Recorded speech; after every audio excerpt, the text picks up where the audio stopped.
एक बार एक राजा की सभा में दो चित्रकारों को, दो पेंटर्स को बुलाया गया अपने अपने बेस्ट आर्ट वर्क्स लेके, क्योंकि जिसका भी आर्ट वर्क राजा को पसंद आता वो उनसे अपना पोर्ट्रेट बनवाते, अपना चित्र बनवाते। तो अब हुआ ये कि जो पहले आर्टिस्ट थे उन्होंने जैसे अपना आर्ट वर्क रिवील किया, उससे पहले उन्होंने अपनी बहुत सारी तारीफ़ें करी कि मेरे से तो बहुत राजाओं ने अपना चित्र बनवाया है, अपना पोर्ट्रेट बनवाया है, मैं तो ऐसा ब्रश इस्तेमाल करता हूँ, मैं तो वैसा पेंट इस्तेमाल करता हूँ, मतलब बहुत तारीफ़ें करी अपनी। और फिर जब उन्होंने अपना आर्ट वर्क रिवील किया तो राजा ने उसमें थोड़ी सी कमी बता दी।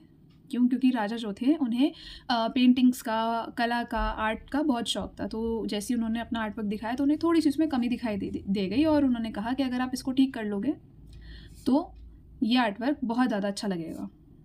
अब आई दूसरा आर्टिस्ट की बारी। दूसरे वाले आर्टिस्ट ने कुछ नहीं कहा, उसने सीधा अपना जो आर्ट वर्क था उसको दिखाया। राजा ने उसको देख के उसको बहुत अप्रिशिएट किया क्योंकि वो बहुत अच्छा लगा उन्हें, लेकिन थोड़ी सी कमी उसमें भी थी। उसने चुपचाप अपना ब्रश उठाया और उस कमी को ठीक करने लगा। दूसरे वाले आर्टिस्ट से पूछा गया कि आप भी अपने जो कमी है उसका सुधार कर लीजिए। वो घबरा गया वहाँ से, उसने ढेर सारे बहाने बनाए और वहाँ से चला गया। तो इस कहानी से हमें ये समझ में आता है कि जब हमारे पास रियल में टैलेंट होता है तब हमारे पास रियल कॉन्फिडेंस होता है, और जब हमारे पास रियल में टैलेंट नहीं होता है तब हमारे पास ओवर कॉन्फिडेंस होता है, जिसमें our words speaks more louder than our actions. जबकि ये कहा जाता है that your actions must speak more louder than your words. और ऐसा ही कुछ हुआ दुर्योधन के साथ। नमस्कार, राधे राधे। आज हम समझेंगे भगवत गीता के पहले अध्याय का 7वां श्लोक। अब जब दुर्योधन ने पांडवों की सेना के सारे महान योद्धाओं के नाम गिनवा दिए तो अब वो बढ़े अपनी सेना की तरफ, अपने गुरुदेव को बताते हुए कि हमारी सेना में कितने महान योद्धा हैं।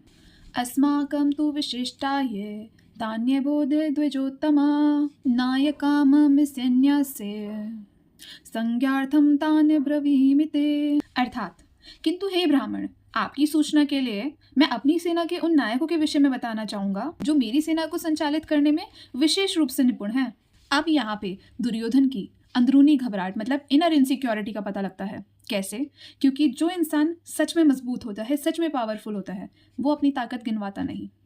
जहाँ आत्मविश्वास होता है वहाँ घोषणा नहीं होती, और जहाँ डर होता है वहीं शब्द ज़्यादा होते हैं। अब आप सब लोग के लिए एक प्रश्न है। आप लोग को दुर्योधन की सेना के किसी भी 3 महान योद्धाओं के नाम बताने हैं। नेक्स्ट श्लोक को समझेंगे आप नेक्स्ट वीडियो में। तब तक के लिए आप सबको राधे राधे।